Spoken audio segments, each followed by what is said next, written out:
A graça e a paz, queridas. Queridos, né? Todos nós temos rapazes aqui também. Gente, que alegria estar aqui com vocês. Para mim é uma honra poder estar aqui e servir vocês.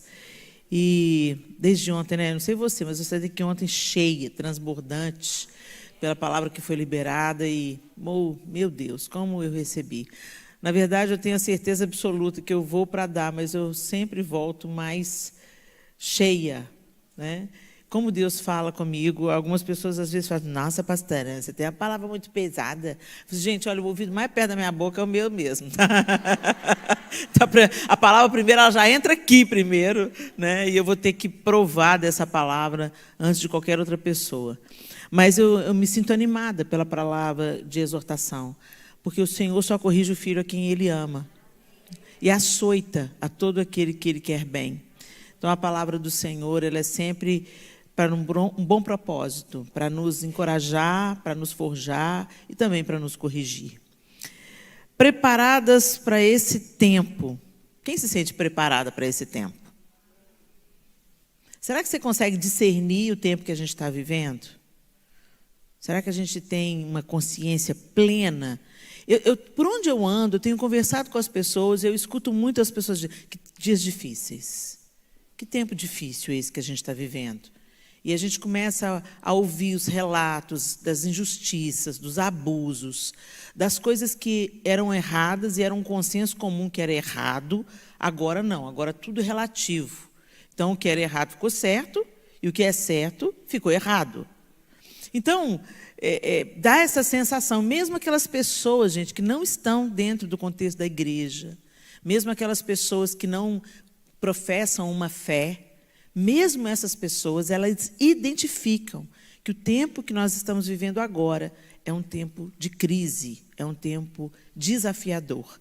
E não é só sobre uma crise econômica, sobre os desafios pós-pandêmicos, mas também é uma crise nos valores, uma crise de identidade, uma crise de ideologias, enfim, é uma crise. Agora, como se não bastasse todo o caos que a gente viveu nesses 2 últimos anos, com informações truncadas, instabilidade, más notícias, luto, como se nada disso bastasse, o aproveitamento político em cima de uma crise de saúde. Eu não sei como é que foi, eu acredito, pelas notícias que nós tivemos do Brasil, que vocês também viveram isso aqui, mas no Brasil foi sem precedentes, né? E terrível, até hoje as coisas reverberam nesse sentido, e cada hora um fala uma coisa, um médico formado fala uma coisa, outro médico formado fala outra, nem os médicos chegaram numa conclusão, gente, pelo amor de Deus, então vamos ouvir a medicina, mas nem a medicina chegou numa conclusão. Então, realmente, a gente viveu um tempo de crise, mas como se não bastasse isso, o Putin invade a Ucrânia. Uma guerra nessas alturas do campeonato, depois da crise que nós vivemos, já precedendo uma crise econômica sem tamanho, por resultado da pandemia, como se não bastasse isso, uma guerra. E agora a ameaça de uma guerra nuclear. Então, quem está aí acompanhando as notícias mundiais, a gente vai percebendo claramente a cada dia que só a boa mão do Senhor sobre nós é que irá nos livrar e nos conduzir e nos preparar e fortalecer para aquilo que nós vamos viver. A gente não sabe o que vem pela frente, o futuro é incerto. Mas nós cremos na palavra de Deus, que diz para a gente que a coisa vai ficar bem ruim antes de melhorar. Vai ficar bem ruim, mas a gente já sabe o fim da história. E isso é que nos cobre de ânimo. Eu estou sentindo um desejo aqui de fazer algo, e como eu não sou boba nem nada de resistir ao Espírito, né? Abra sua Bíblia comigo lá em Apocalipse.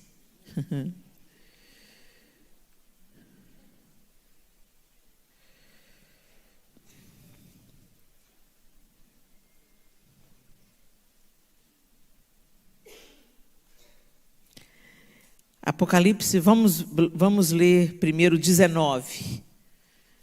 Na NVT, Apocalipse 19, assim: depois disso, ouvi algo semelhante ao som de uma grande multidão clamando: Aleluia! Salvação, glória e poder pertencem a nosso Deus. Seus julgamentos são verdadeiros e justos.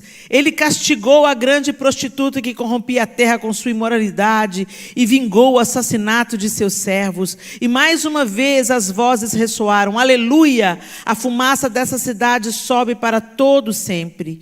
Então os 24 anciãos e os 4 seres vivos se prostraram e adoraram a Deus que estava sentado no trono. Disseram amém, aleluia, e do trono veio uma voz que dizia: louvem nosso Deus, todos os seus servos, todos os que temem, pequenos e grandes. Em seguida, ouvi outra vez algo semelhante ao som do clamor de uma grande multidão, como o som de fortes ondas do mar, como o som de violentos trovões. Aleluia, porque o Senhor nosso Deus, o Todo-Poderoso, reina. Alegremo-nos, exultemos, a Ele demos glória, pois chegou a hora do casamento do Cordeiro, e sua noiva já se preparou. Ela recebeu um vestido do linho mais fino, puro e branco, porque o linho fino representa os atos justos do povo santo. E o anjo me disse: escreva isso: felizes os que são convidados para o banquete de casamento do Cordeiro. E acrescentou: essas são as palavras verdadeiras de Deus. Então caí aos pés do anjo para adorá-lo, mas ele me disse: não faça isso, sou um servo como você e seus irmãos que dão testemunho de sua fé em Jesus. Adore somente a Deus, pois o testemunho a respeito de Jesus é a essência da mensagem revelada dos profetas. Apocalipse 21, então vi um novo céu e uma nova terra, pois o primeiro céu e a primeira terra já não existiam, e o mar também não mais existia. E vi a cidade santa, a nova Jerusalém, que descia do céu da parte de Deus, como uma noiva belamente vestida para seu marido. Ouvi uma forte voz que vinha do trono e dizia: vejam, o tabernáculo de Deus está no meio de seu povo, Deus habitará com eles, e eles serão o seu povo.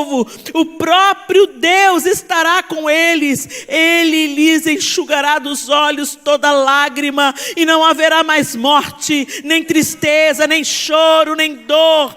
Todas essas coisas passaram para sempre. E aquele que estava sentado no trono dizia: vejam, façam novas todas as coisas. Em seguida disse: escreva isso, pois o que lhe digo é digno de confiança e verdadeiro. E disse ainda: está terminado. Eu sou o Alfa e o Ômega, o princípio e o fim. A quem tiver sede darei de beber gratuitamente das fontes da água da vida. O vitorioso herdará todas essas bênçãos, e eu serei seu Deus, e ele será meu filho. Mas os covardes, os incrédulos, os corruptos, os assassinos, os sexualmente impuros, os que praticam feitiçaria, os adoradores de ídolos e todos os mentirosos estão destinados ao lago de fogo que arde com enxofre. Esta é a segunda morte. Então um dos 7 anjos que seguravam as 7 taças com as últimas 7 pragas se aproximou e me disse: venha comigo, e eu lhe mostrarei a noiva, a esposa do Cordeiro. Ele me levou no espírito até um grande e alto monte, me mostrou a cidade santa Jerusalém, que descia do céu da parte de Deus, brilhava com a glória de Deus, e cintilava como uma pedra preciosa, como jaspe transparente, como cristal. E aí ele começa a descrever a nova Jerusalém e suas dimensões. Gente, é isso que nos aguarda. Então, quando você estiver assim, desesperançado, pega ali do 19 e vai até o final do livro de Apocalipse para te dar aquela, uma injeção de ânimo. Eu já sei o fim da história e é para lá que eu estou caminhando. Mas até esse desfecho grandioso que nós aguardamos chegar, nós temos uma missão, nós temos um propósito. Nós fazemos parte da noiva de Cristo, nós estamos sendo adornados, santificados e aguardando essa maravilhosa volta do Senhor. Toda sede de justiça que nós temos, toda vontade que temos de ver as coisas nos trilhos, toda vontade que temos de ver tudo arrumado, limpo, justo, certo, correto, livre, tudo isso será saciado apenas por Jesus Cristo. E até lá nós vivemos como a sombra do que iremos nos tornar. Então, hoje, a maneira de nós vivermos já antecipa a maneira como viveremos em Cristo Jesus. Amém? Para um tempo como esse, preparadas para esse tempo que a gente está vivendo. Eu não me sinto preparada. Eu me sinto em preparação. Eu me sinto, como a Cris compartilhou aqui ontem, como José, né? E às vezes as coisas ficam bastante desconfortáveis para Deus nos preparar. E é isso que você já aprendeu aqui ontem. Se você não esteve aqui ontem, eu aconselho que você deve ter no YouTube da igreja a mensagem, você acesse a mensagem, porque a mensagem de ontem fala dessa preparação.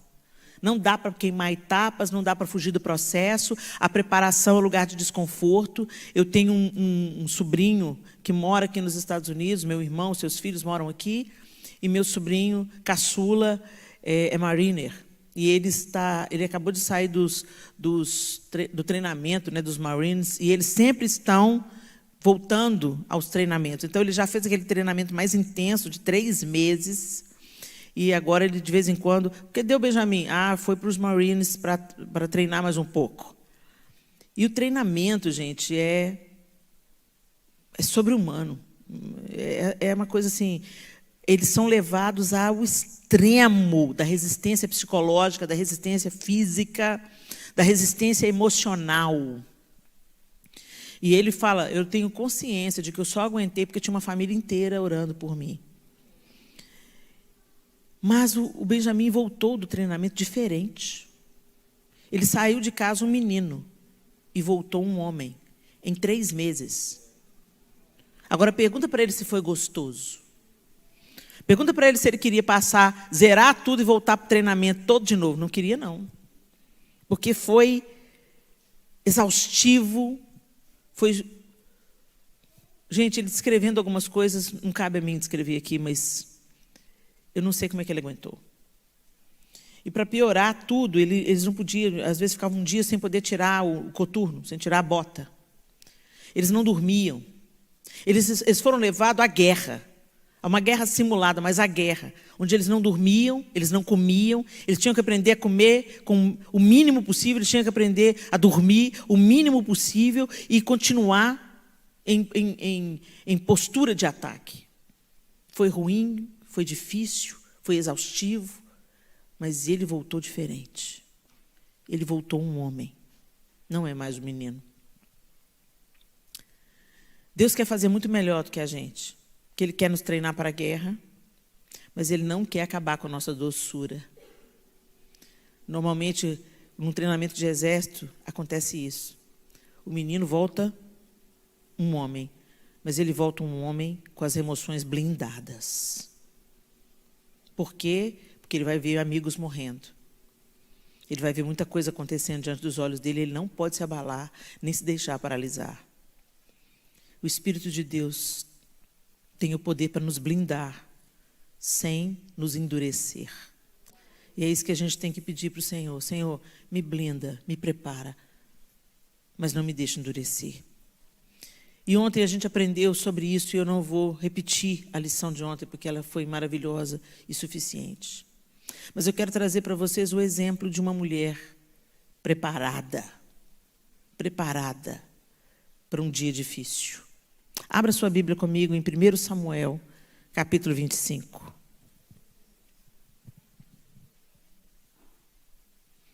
Primeiro Samuel, capítulo 25. Gente, eu vou usar a NVI. Eu tenho aqui a versão, a NVI eu não tenho tem uma outra versão que vocês estão usando, essa eu não tenho no meu tablet, mas eu vou usar a NVI.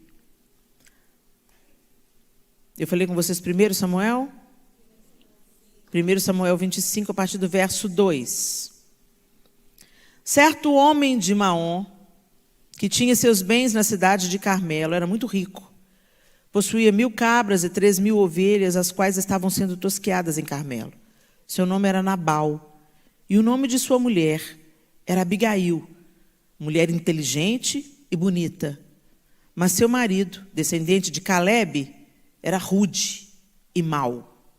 No deserto, Davi ficou sabendo que Nabal estava tosqueando as ovelhas. Por isso, enviou 10 rapazes, dizendo-lhes: levem minha mensagem a Nabal, em Carmelo, e cumprimentem-no em meu nome. Digam-lhe: longa vida para o Senhor, muita paz para o Senhor e sua família, e muita prosperidade para tudo o que é seu. Sei que você está tosqueando suas ovelhas. Quando seus pastores estavam conosco, nós não os maltratamos. E durante todo o tempo em que estiveram em Carmelo, nada que fosse deles se perdeu. Pergunte a eles, e eles lhe dirão. Por isso seja favorável, pois estamos vindo em época de festa. Por favor, dê a nós, seus servos, e a seu filho Davi, o que puder. Os rapazes foram e deram a Nabal essa mensagem em nome de Davi, e ficaram esperando.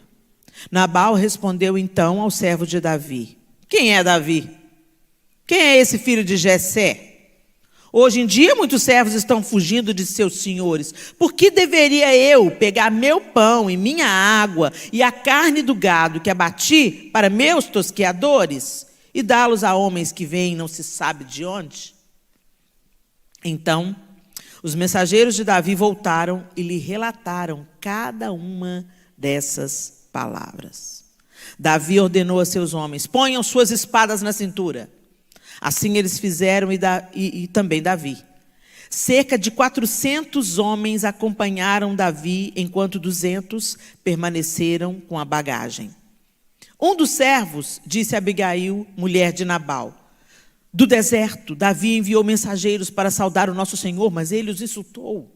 No entanto, aqueles homens foram muito bons para conosco, não nos maltrataram, e durante todo o tempo em que estivemos com eles nos campos, nada perdemos. Dia e noite, eles eram como um muro ao nosso redor, durante todo o tempo em que estivemos com eles, cuidando de nossas ovelhas. Agora leve isso em consideração e veja o que a senhora pode fazer, pois a destruição paira sobre o nosso Senhor e sobre toda a sua família.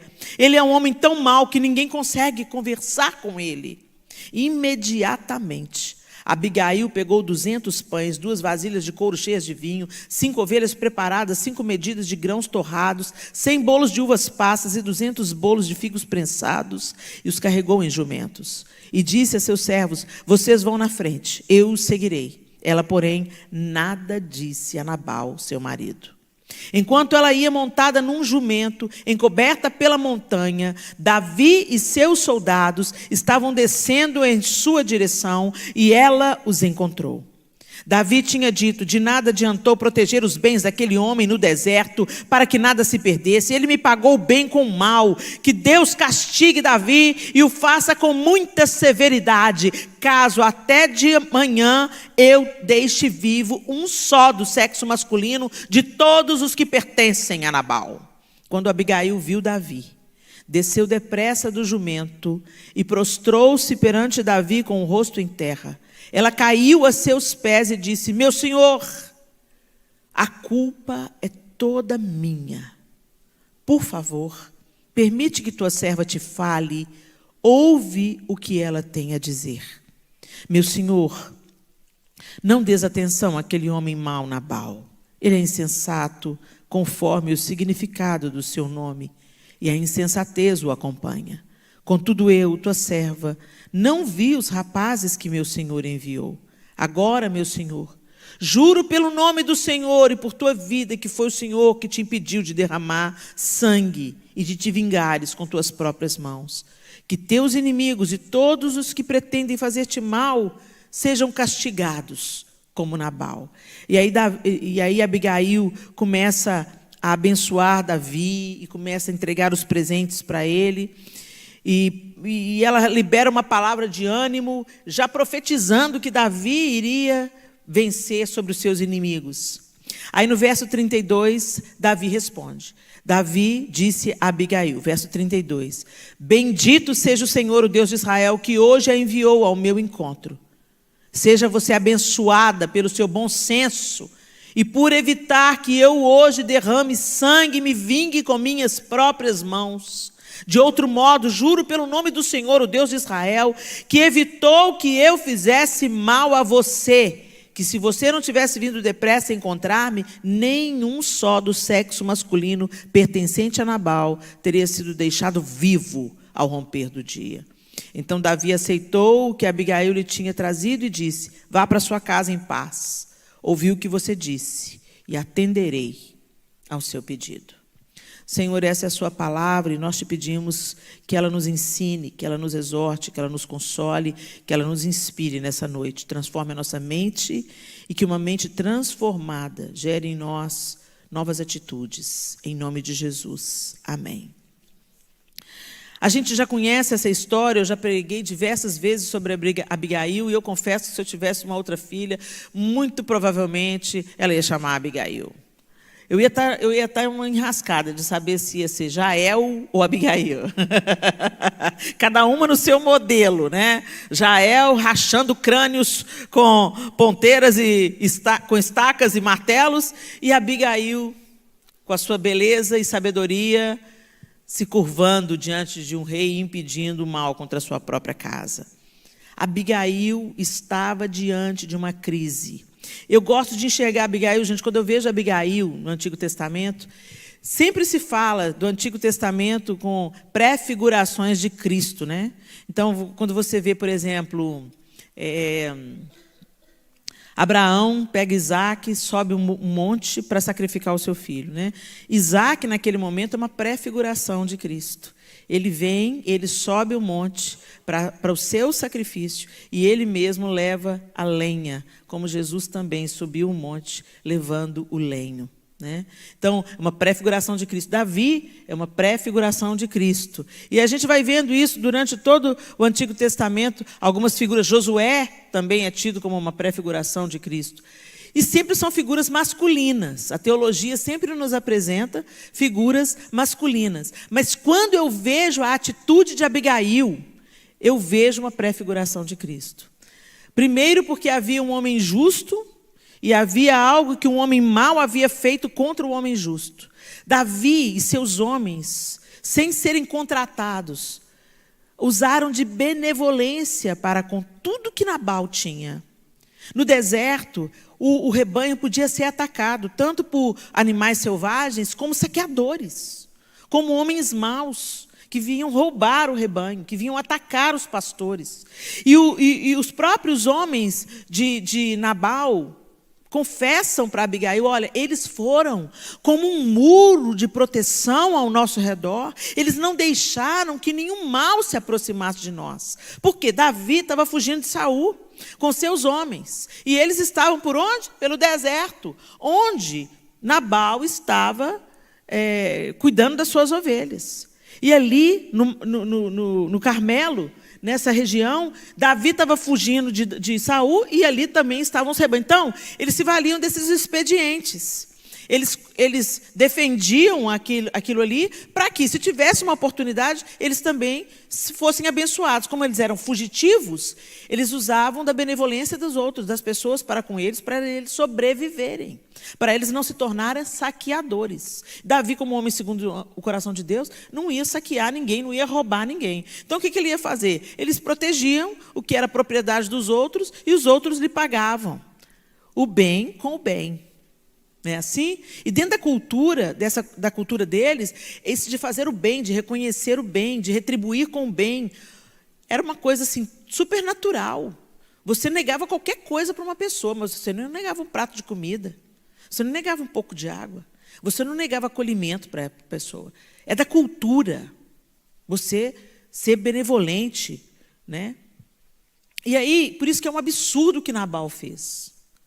Nabal sabia que os caras que trabalhavam no deserto e no campo, no Carmelo, ele sabia o que estava acontecendo. Mas ele fingiu de besta, como diz lá em Minas. Fingiu de besta. Ah, o que é mesmo? Ah, hoje tem muita gente que foge dos seus senhores. Ele estava se referindo a Saul. Mas esse Davi aí, de onde mesmo que ele veio? Quem garante? Quer dizer, ele era um homem tolo, ele sabia que era verdade, mas ele deu as costas. E isso levantou a ira de Davi. Aí a gente pode ver exatamente o que a raça humana fez com o Senhor. O Senhor nos dá a vida, o Senhor nos forma do pó, o Senhor nos coloca num jardim. E o que a gente faz? inaugura o nosso próprio projeto de poder e independência de Deus. Nós merecíamos a ira de Deus. Mas Jesus intercedeu por nós. Então, quando eu vejo Abigail, ela foi até Davi. E ela se humilhou diante de Davi. E ela fez uma intercessão entre Davi e Nabal. Ela se intrometeu no meio. E ela livrou a casa dela do extermínio. E ela livrou Davi de fazer justiça com as próprias mãos. Então, quando eu vejo Abigail montada num jumento, se humilhando, eu vejo uma prefiguração de Cristo através de uma mulher, que os teólogos me perdoem, né? Isso é só uma impressão pessoal, ok? Mas vamos ver o que essa mulher tinha de tão especial, por que ela estava pronta, o que mostra para a gente que a Abigail estava pronta para aquele tempo que ela estava vivendo diante dela. Gente, Davi ia matar todo mundo na casa dela. Você já parou para pensar o que é isso? Nabal deu todos os motivos. A Bíblia não fala que Abigail tinha filhos, mas ela tinha servos. Ela tinha uma casa inteira, e deviam ser muitos servos, porque Nabal era um homem muito rico, insensato, mas muito rico. Então, você imagina a destruição. Quanta gente inocente ia pagar pela tolice de um único homem? Quantos jovens, crianças, talvez filhos, ele falou, nenhum do sexo masculino, ele não ia poupar ninguém, nenhum homenzinho ele ia poupar. Porque as coisas eram assim, gente. Cortava tudo para não sobrar ninguém para vingar amanhã. Porque até hoje, lá no Oriente Médio, o olho por olho e dente por dente vale. Davi ia matar todo mundo. Mas Abigail tinha uma qualidade. A qualidade das mulheres que sabem lidar com a crise. Abigail sabia escutar. Eu estava falando isso baseado em quê? Quando acontece a situação, os funcionários não procuram dialogar com Nabal, porque sabiam que ele era insensato. Você não gasta tempo com o insensato. O insensato não escuta ninguém, ele escuta só ele mesmo. Mas eles foram para aquela que sabia ouvir. Eles dizem para ela, no verso 17, é bom que a senhora, agora eu estou lendo na NVT, tá? É bom que a senhora leve esses fatos em consideração e resolva o que fazer, pois haverá problemas para o nosso Senhor e para toda a sua família. Nabal é um homem tão cruel que ninguém consegue conversar com ele. Em outra tradução diz, considera, pois, agora e vê o que has de fazer, porque o mal já está de todo determinado contra o nosso amo e contra toda a sua casa, e ele é um homem vil, que não há quem lhe possa falar. Eles foram em Abigail, porque sabiam que ela era uma mulher que escutava. E por que ela escutava? Porque, ao contrário de Nabal, e o texto mesmo diz isso, ela era sábia. Ela era inteligente, ela não era tola, ela não era insensata. Gente, toda pessoa sábia sabe ouvir. É uma característica da sabedoria. Às vezes você pensa, oh Deus, me dá sabedoria, me dá sabedoria, me dá sabedoria, mas não sabe ouvir, então não chegou ainda não, continua pedindo. Porque é uma característica, a gente vai começando a aprender a ouvir. Você pode pensar numa mulher sábia aí na sua vida? Busque aí da sua memória, talvez uma avó, uma pessoa influente, uma pastora, uma pessoa mais velha. Está difícil, mas tem. Caça que tem. Uma característica dessa pessoa sábia, o sábio, gente, não acerta todas, não. Tá? O sábio é humano. Mas o erro na vida do sábio é um acidente, não uma intenção. E essa característica, ela é muito forte na pessoa sábia. Ela sabe ouvir. Ela é uma pessoa confiável. Ela é uma pessoa onde as pessoas buscam conselho. Fulano, eu estou vivendo uma situação, você pode me escutar? Um minuto? Posso. e ela quer a sua opinião. As pessoas só buscam a opinião de quem sabe ouvir, gente. E Abigail tinha essa característica. Ela sabia ouvir. E porque ela sabia ouvir, ela pôde agir de uma maneira que detesse o mal contra a sua casa. A segunda característica de Abigail é que ela discernia o tempo e a maneira de agir. Olha o verso 18. Sem perder tempo, diga, sem perder tempo. Sem perder tempo, Abigail providenciou 200 pães, 2 vasilhas de couro cheias de vinho, 5 ovelhas preparadas, 5 cestos de grãos tostados, 100 bolos de passas e 200 bolos de figo. Colocou tudo em jumentos. Gente, olha isso. Quando ela ouviu, imediatamente gerou nela uma ação. Imediatamente ela pegou tudo que estava à mão por causa da festa. Estava tendo uma... Gente, a Tosquia era uma época de festa. Então tinha muita fartura. Às vezes a gente pensa assim, puxa, Abigail já tinha tudo isso preparado? Tinha tudo isso preparado porque era um período de festa. E foi justamente por isso, por Davi saber que tinha muita comida, o churrascão estava correndo solto. Era uma celebração, era como o tempo da colheita, né? Era o tempo da tosquia das ovelhas. Então aqueles animais foram protegidos, foram preparados. A lã cresceu e chegou o tempo deles tosarem as ovelhas e terem o lucro da lã. Então, era uma época de festiva. Então, onde tem festa, tem comida. Davi não estava pedindo nada que ele não tivesse. Por isso que ele mandou os seus homens, chegou o tempo da tosquia, daquelas ovelhas que nós ajudamos a proteger. Olha como é que Nabal foi insensato. Então, Abigail tinha tudo à mão. O que aqueles homens precisavam? Comida. O que ela fez? Imediatamente. Ela não deixou para amanhã, ela não falou, céus, azar, vamos morrer. Ela não virou para Nabal e falou, Nabal, vem aqui, cabeção. O que você está fazendo, Nabal? Você está doido? Olha o que você fez, agora o Davi está vindo aí, tocando terror. Vamos morrer. Não, ela não fez isso. Ela foi lá e tomou postura, posição, e ela agiu. Ela sabia, é agora que eu tenho que agir. O mal já está vindo aí.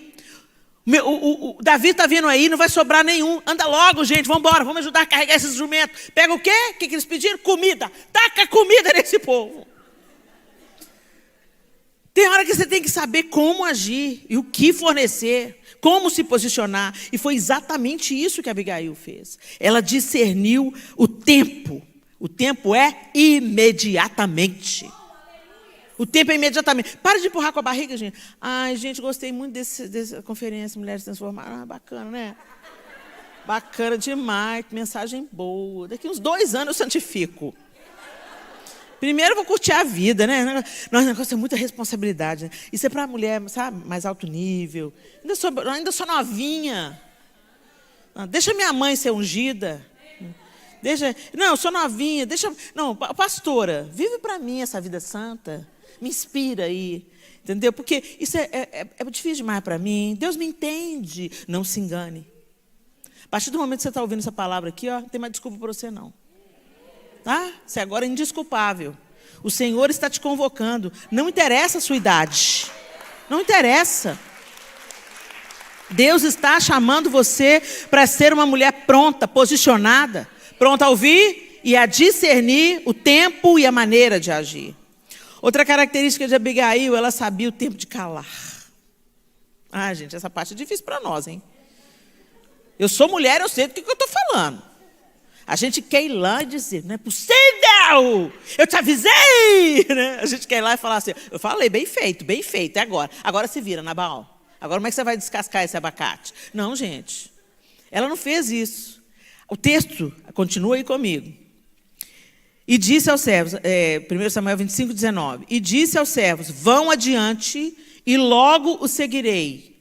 Mas não contou a seu marido Nabal o que estava fazendo.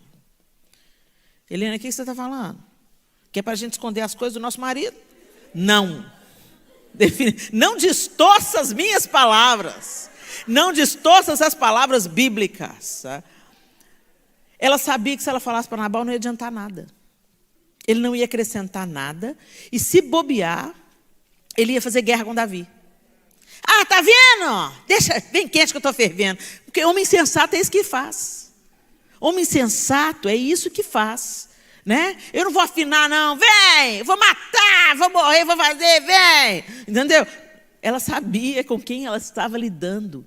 Se meu marido não tem preparação nenhuma, e deve ter olhado para ele, já está chapado.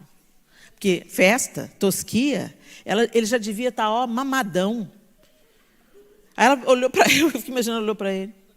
Deixa eu lá defender minha casa. Então, gente, e nós temos que discernir o tempo de calar. Gente, no nosso tempo aqui, fala o que edifica, fala o que encoraja, fala o que levanta. Para de espalhar uma notícia. Sabe? Tem gente que gosta de enviar por WhatsApp só tragédia.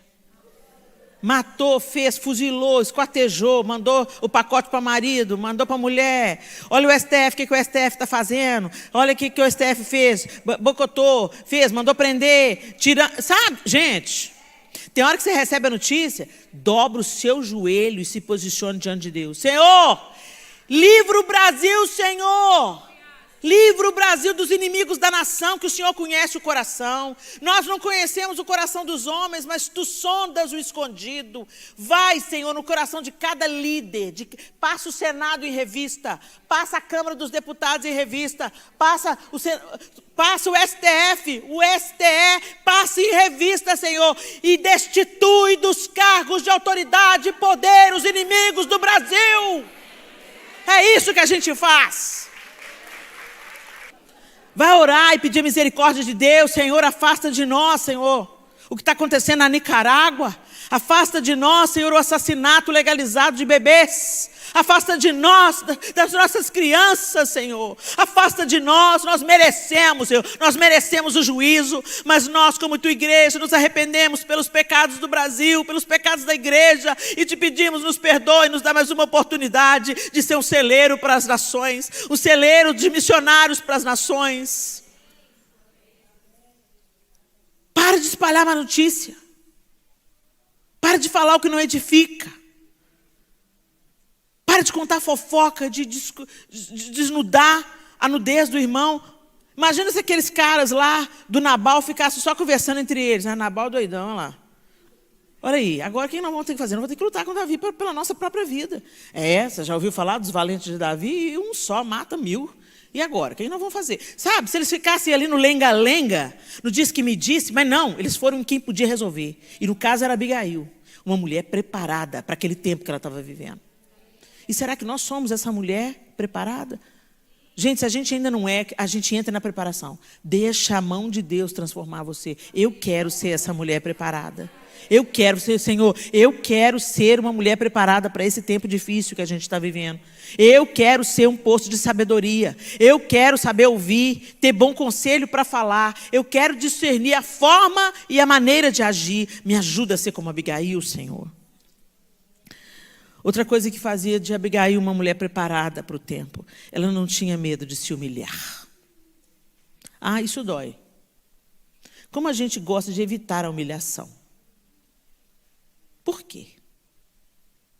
Você já parou para pensar por que a gente não gosta de ser humilhado ou não aceita a humilhação? Porque estamos cheios de orgulho. Se humilhar devia estar no nosso DNA. Porque o nosso mestre se esvaziou e se humilhou. E a gente não fala que segue ele? A gente não fala que quer ser como Jesus? Então começa por aí. O fato de Jesus se humilhar, se esvaziar e se deixar moer, não tirou a majestade dele. Nós temos problema de identidade. A gente acha que se alguém humilhar a gente deixa de ser quem é. Gente, se alguém humilhar você, isso não tira a sua identidade, não. Por que a gente tem tanta dificuldade de se humilhar? De se prostrar, de depender.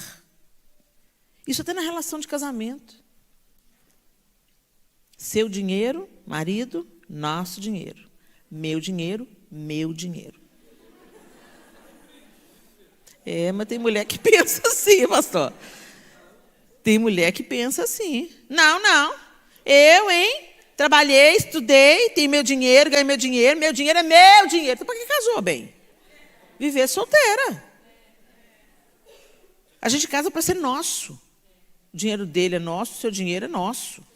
A gente divide as despesas, a gente é a família trabalhando junto para o sucesso da família. O sucesso do João é o meu sucesso é o sucesso dele. Então, um coopera com o outro, é um jogo de frescobol. Deixa a bola aí, João Lúcio, deixa a bola alta. Não é um jogo de tênis, um querendo derrotar o outro, não. E para isso, às vezes, a gente tem que dar um passo atrás, a gente tem que... Abigail desce do jumento e se curva. E ela não só se curva. O texto está dizendo para a gente que ela vai até o chão. E ela não só faz o gesto de humilhação, ela fala, minha seja a culpa. Não foi isso que Jesus fez? Minha seja a culpa. Ela pegou a responsabilidade do marido, ou a irresponsabilidade do marido, e pegou o pacote para ela. Ela podia ter chegado lá e falado assim, Davi, vou te mandar a real.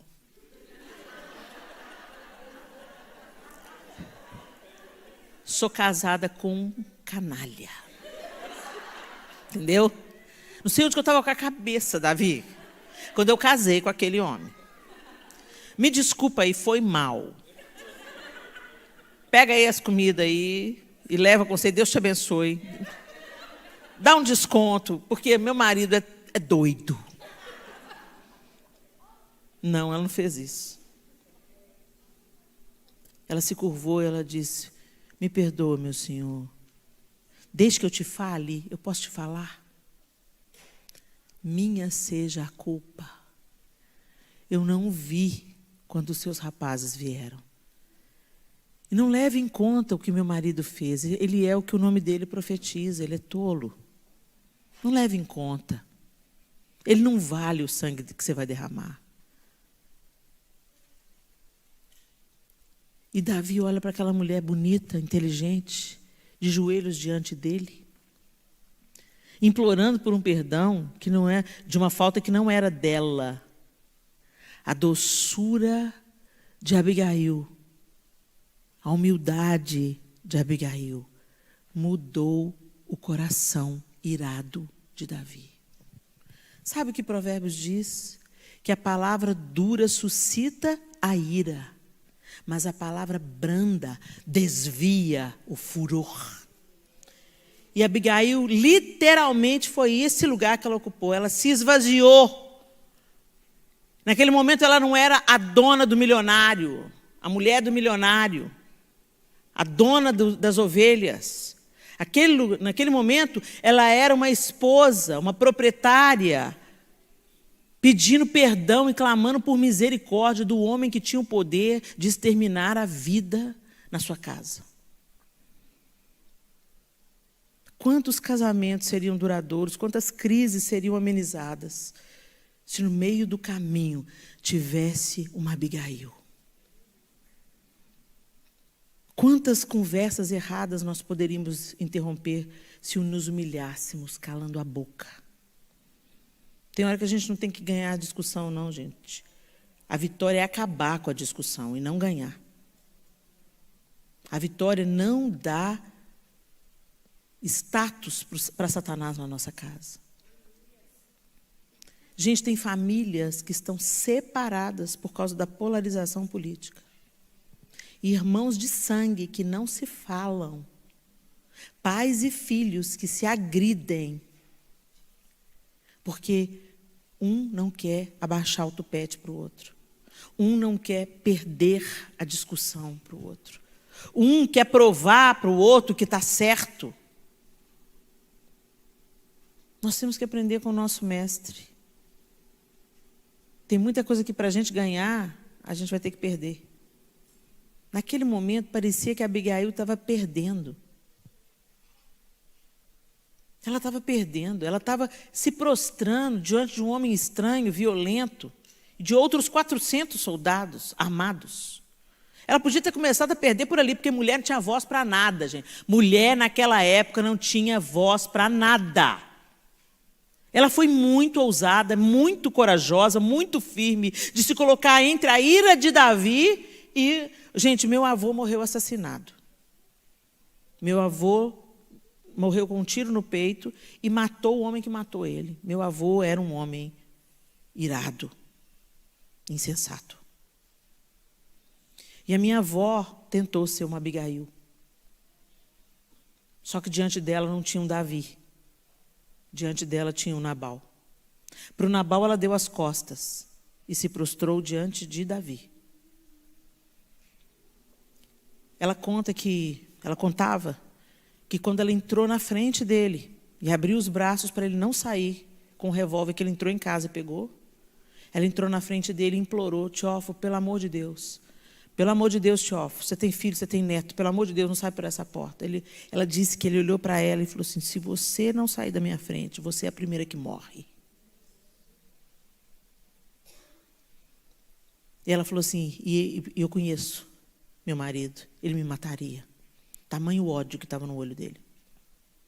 O outro cara também entrou na casa dele, pegou a arma e esperou meu avô na moita. Meu avô veio para o claro, o cara estava no escuro, ele atirou no meu avô. Um tiro só, no peito. Meu avô caiu, atirando na direção de onde o tiro tinha vindo. Atingiu o cara no abdômen 3 vezes, ele morreu 3 dias depois. Meu avô morreu na hora. Uma história triste. Eu lembro do luto na minha casa, eu lembro do choro da minha mãe, eu tinha 6 anos de idade. Nunca mais eu esqueci. E minha mãe sempre dizia: é isso que espera o homem irado, ou a cadeia, ou o cemitério. Abigail corria o risco de morrer, porque ela estava diante de um homem irado, e por justa causa. Quantas vezes Deus vai te colocar diante de pessoas cheias de razão, mas com ódio, com raiva, com desejo de vingança e retaliação. E Ele quer te levantar como uma Abigail. Dentro da sua casa, dentro da sua família, no seu trabalho, na sua igreja. Nesse tempo difícil, nós não precisamos de valentonas. Nós precisamos de mulheres corajosas o suficiente para se humilhar no mesmo modelo do Cordeiro de Deus. Porque Jesus se esvaziou e se humilhou e morreu a morte de cruz, é que Ele recebeu o nome que é sobre todo nome. Foi por isso que Ele recebeu todo o poder e autoridade, porque Ele não temeu se humilhar, se esvaziar, no exato contraponto de Lúcifer. Lúcifer não se humilhou, ele desejou ser exaltado. E Jesus veio na contramão. E sendo Deus, não julgou que ser igual a Deus devia ser algo que ele deveria levar em conta. Mas a si mesmo se esvaziou, assumindo a forma de servo. Morreu a morte mais humilhante que tinha para morrer, morte de cruz. E por isso Deus o exaltou soberanamente. Eu estou citando Filipenses 2, depois você lê lá. E finalmente, quando Abigail viu Davi, desceu depressa do jumento, se curvou diante de Davi com o rosto em terra, caiu a seus pés e disse: a culpa é toda minha, meu senhor. Por favor, ouça o que sua serva tem a dizer. Depois ela começa, quando você vai lendo na sequência do capítulo, eu encorajo que você depois leia em casa, ela começa a abençoar Davi. Abençoar. Ela vai profetizando bênçãos sobre Davi. E ela não está bajulando Davi, gente. Você sabe quando é um bajulador. Ela está abençoando. Porque ela sabe, ela reconhece que a figura de Davi, que ele é um homem segundo o coração de Deus, que Deus vai constituí-lo como rei, que ele estava sendo perseguido injustamente. Todo o Israel sabia da história de Davi, e Abigail reconhecia que ele era um homem de Deus, e ela começa a abençoar, mesmo aquele homem que podia tirar a vida da sua casa, dos seus, ela começa a abençoar. Por isso que a Bíblia diz para a gente abençoar e não amaldiçoar. Para a gente orar pelos nossos inimigos, amar os nossos inimigos e orar por aqueles que nos perseguem. É isso que a Bíblia manda a gente fazer. Esse é o modelo de Cristo. Porque na nossa força nós não ganhamos, mas quando você começa a profetizar, a abençoar, a coisa vira a seu favor. Agora, se você vai amaldiçoar, você vai entrar no mesmo nível do seu inimigo. Aí, como que o Senhor vai te favorecer? Você quer ser uma mulher preparada para esse tempo que a gente está vivendo? Seja abençoador e para de maldizer. Para de amaldiçoar. Para de falar, fulano, ele vai ver, Deus vai pegar ele. O dia da vingança vai chegar. Não, o hino da vingança, né, querida? Não, gente, não é assim.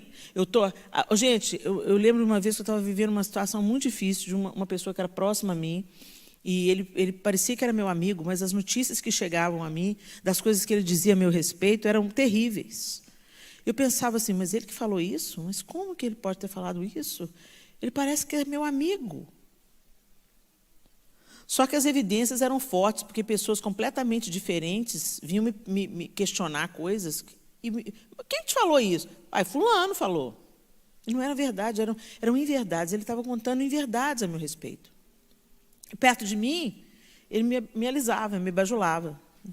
Você é demais, você é isso, você é aquilo. Eu comecei a agarrar um ódio. Falei assim, que pessoa falsa, que pessoa falsa. Aí, mas eu vou lá obedecer a Bíblia. A Bíblia fala o quê? Ora pelos seus inimigos. Então, vamos lá. Senhor, pega o fulano, Senhor. Pega ele, frita ele, faz purê. O senhor está vendo aí o que ele está falando, Jesus? Aí o Espírito Santo, não, você entendeu errado.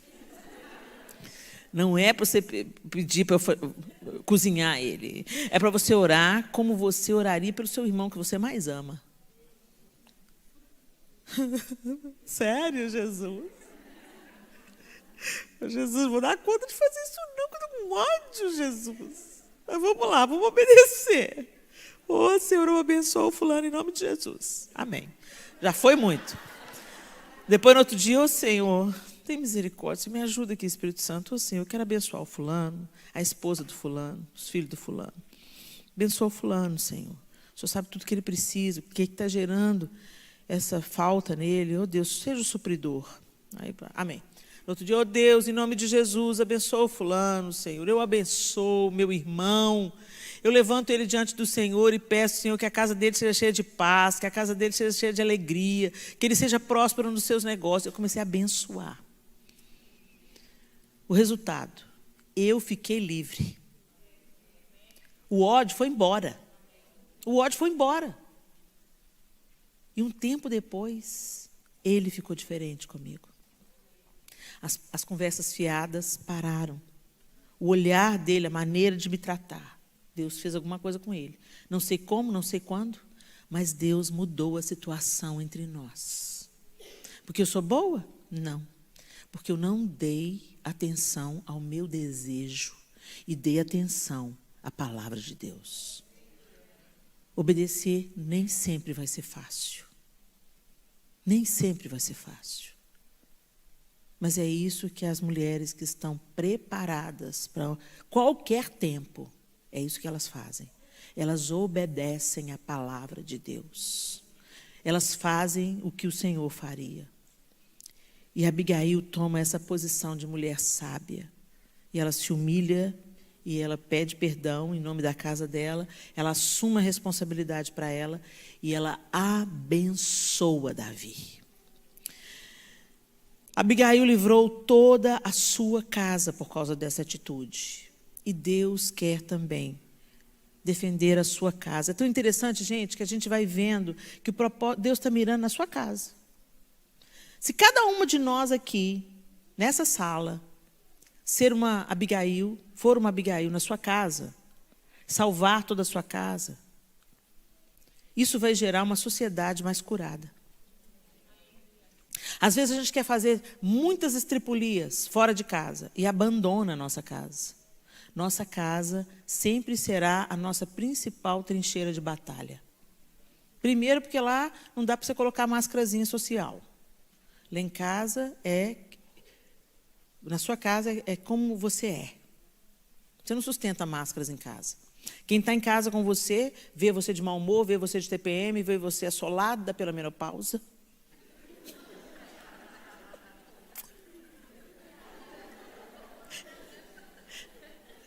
E é essa hora que você tem que ser crente, gente. Ser crente fora é fácil, ser crente no púlpito é fácil, mas Deus quer que a gente seja crente dentro de casa. Porque se você for crente para a sua família, minha linda, você está aprovada, você está pronta para transbordar, você está pronta para ser uma Abigail. Abigail era sábia dentro de casa, por isso que os empregados foram nela e não no Nabal. Ela era crente dentro de casa, ela era fiel dentro de casa, ela era inteligente dentro de casa. Ser bonita, linda, formosa, inteligente, sábia, crente, santa, ungida, fora de casa é fácil. Mas vai lá ser sábia na menopausa.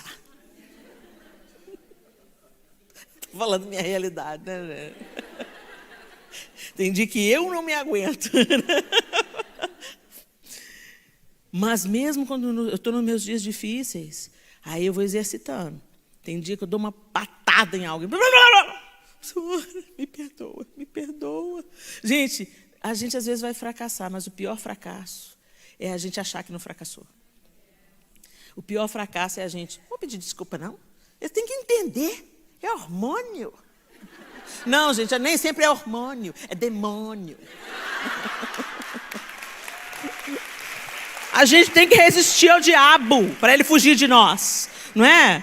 E não tem melhor lugar para você resistir ao diabo do que você obedecer a palavra. Então se humilha, pede perdão, me perdoa, eu errei, eu fracassei, me ajuda, eu não quero te tratar assim, você não merece viver isso. Me perdoa, eu estou sendo rude, eu estou sendo cruel, eu vou ficar caladinha, eu vou melhorar, amanhã será um novo dia, tenha fé. Gente, a gente exercita isso dentro de casa, para depois transbordar. Para de ser hipócrita, sabe? De pôr sua verniz de crente. Seus filhos veem você na igreja, veem em casa e falam assim, gente, quem é essa? Vê você falando com o pastor e vê você falando com o pai deles. Que diferença? Ô irmã, eu queria que você viesse para colocar umas flores. Ai, claro, pastor, vai ser um prazer servir. Aí o marido falou, bem, frita um ovo para mim. Sou desempregada, não. Também trabalhei o dia inteiro, folgado. Os filhos estão vendo isso. Essa bruaca aí é quem você é de verdade. Então, que em nome de Jesus, gente, que Abigail seja um modelo. Gente, para de olhar as mulheres da revista. Para de olhar as mulheres de Hollywood. Para de olhar, a vida delas não é padrão para vocês. Entendeu? Elas são lindas, maravilhosas, plastificadas e infelizes no casamento. Elas traem os maridos. Elas têm filhos de 2, 3 homens. O casamento fracassado, 2 casamentos fracassados, 3 casamentos fracassados. Você está fazendo dela o seu modelo. Pega as mulheres da Bíblia e faz dela o seu modelo. Pega uma Abigail, pega uma Jael, pega uma Débora, pega uma Maria, pega uma Isabel. Elas são a sua inspiração. Essas mulheres não estão aqui só para encher a Bíblia, não, gente. Só sabe contar a historinha da carochinha, não. E essas mulheres são casca-grossa, essas mulheres. Vai ler a história das reformadoras. As mártires, elas estavam dispostas a morrer por amor a Cristo. As mulheres, elas tiveram um papel fundamental na reforma protestante. E elas, eu acho lindo que todas as vezes que tem os escritos que se referem às mulheres na reforma, ou as mulheres mártires, elas eram mulheres piedosas. Hoje a gente quer ser chamado de gostosas. A gostosura passa bem. A idade chega. Você pode tentar evitar. Mas nós estamos indo para o pó. Nosso corpo glorificado é outra coisa, né? Graças a Deus, não vai ter nenhuma das endacas que a gente tem nesse. E graças a Deus a gente não vai estar preocupado com a nossa estética no corpo glorificado. Seremos plenas, né? Maduras. As coisas desse mundo não mais vão nos intoxicar. A gente cuida muito da estética, mas não cuida do espírito. E eu vou dizer mais uma vez, não estou fazendo uma ode à mocreagem. Não estou fazendo aqui uma alusão, uma apologia ao embarangamento. Né?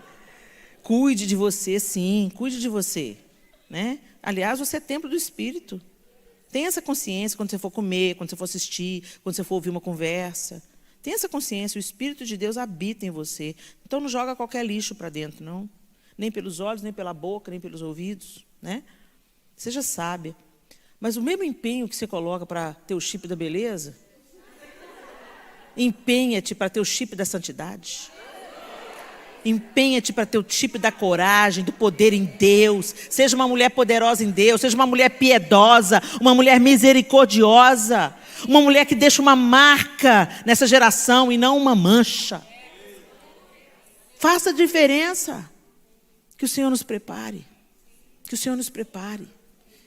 Para esse tempo difícil que a gente está vivendo, não entrar dentro da nossa casa. Foi a sabedoria de Abigail, defendeu a sua casa. Livrou a sua casa do extermínio. A sabedoria de Raabe, quando Raabe confessa que há um Deus no céu, um Deus na terra, e ela pede para os espias para poupar a família dela, ela chama todo mundo para dentro da casa dela, a mãe, o pai, os irmãos, as irmãs, e ela salva toda a família dela. Tamar, quando ela arma lá o esquema para deitar com Judá, ela salvou Judá, a família de Judá, do extermínio da descendência dele, de um jeito esquisito, mas salvou. E Deus, e o próprio Judá confessa, você é mais justa do que eu. Isso aí é outra pregação, tá, gente? Mas enfim, o que eu estou querendo dizer é que Deus está com a sua casa na mira. Se você se é, a mulher sábia edifica a sua casa e a tola destrói. Você vai escolher ser quem? Se você defende a sua casa, você está fazendo uma grande obra. Você está cooperando com uma grande obra. Quando você vê a reconstrução dos muros de Jerusalém, quando você lê Neemias, lê Esdras, você vê que na reconstrução dos muros era uma obra de família. Cada um reconstruía o muro em frente à sua própria casa. E Deus quer fazer uma obra através da sua própria casa. Eu tenho uma obra sendo feita lá em casa, uma obra difícil, uma obra árdua, mas eu não abro mão dos meus filhos, nenhum deles. E aí a gente fala, a gente ora, chega uma hora que a gente não precisa falar mais, porque o menino já está careca de saber, mas você continua regando as sementes com oração, com lágrimas e com o seu exemplo, com a sua vida, com o amor de Deus em você. Às vezes a obra é difícil, racha seus dedos, racha seus joelhos, te dá cortes, mas você não abre mão de continuar participando dessa obra de reconstrução que Deus quer fazer. Quando você está zelando pela sua casa, você está trabalhando por uma sociedade diferente.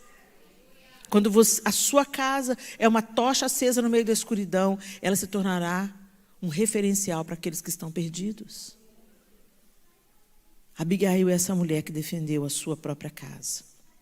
E o desfecho dessa história, gente, que ironia. Quando tudo estava resolvido, ela chega em casa, conta para Nabal o que rolou. Ele tem um piripaque. No hebraico, ele fala assim, o texto fala que ele ficou paralisado.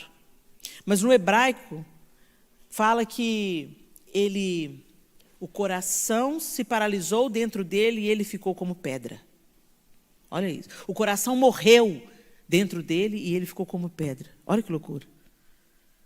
E 10 dias depois, Deus o feriu de morte. Ele ficou 10 dias ali. Eu fico imaginando que Deus deixou ele vivendo 10 dias para ele arrepender. Deus deixou ele ali 10 dias naquele estado, onde ele não podia falar, paralisado. E eu quero acreditar que Deus estava dando para ele uma chance de resgate, de arrependimento, de salvação. Enquanto ele estava ali paralisado, a mente dele às vezes estava funcionando, lembrando das besteiras que ele fez na vida e pedindo, ó Deus, tenha compaixão de mim. E aí depois que ele morreu, Davi manda buscar Abigail. Casa com ela. Olha que doidura isso.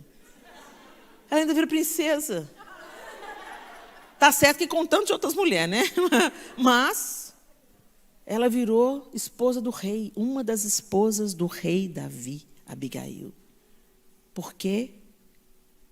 Porque ela era uma mulher preparada para aquele tempo, para aquela situação, para aquele conflito. Deus quer fazer isso com a gente. Fecha os seus olhos. E eu quero te perguntar, na sua casa, você tem sido uma Abigail? Nesse tempo que a gente está vivendo? Os nossos filhos estão sendo bombardeados com ideologias demoníacas. O que era certo virou errado, o que era errado virou certo. Antes, escola e família tinham os mesmos fundamentos. Um fortalecia o ensino do outro. Hoje não. Hoje, dependendo do assunto, o Estado quer tomar o seu filho, se eles julgarem que você não é uma mãe suficientemente boa. Não existe mais esse acordo entre Estado e família. E muitas pessoas, mulheres ainda, e homens também, ainda continuam na ilusão de que não precisam fazer nada, que é só colocar o filho na escola dominical ou numa escola cristã e que os filhos estão salvos. Eu estou dizendo de caso próprio. Você pode orar com seus filhos, você pode discipular os seus filhos, você pode ler a Bíblia com seus filhos antes deles irem para a escola, você pode dar exemplo com a sua vida, levá-los no ambiente da igreja, eles podem crescer ali. Isso não é suficiente. Seus filhos precisam nascer de novo. Deus não tem netos. Não é porque os seus filhos estão crescendo na igreja que isso faz deles cristãos genuínos. E eu me iludi com essa ideia. Não, como? Não tem como dar errado. Eu dou exemplo em casa. Eu peço perdão para os meus filhos. Eu tenho um marido maravilhoso que todas as manhãs levanta, ora por eles e lê a palavra de Deus com eles todos os dias. Eles cresceram no ambiente da igreja. Eles gravaram crianças diante do trono. Eles participavam dos bastidores dos congressos. Eles iam para os acampamentos com a gente. Cresceram literalmente na igreja. Eu saía do resguardo e ia para o ensaio. E eles comigo. Eles estavam comigo em todo o tempo. Mas chega um momento que eles fazem escolhas.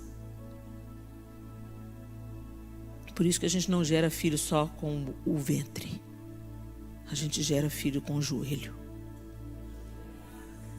Não só leia a Bíblia para os seus filhos, leia a Bíblia e certifique-se de que essa palavra esteja entrando no coração deles.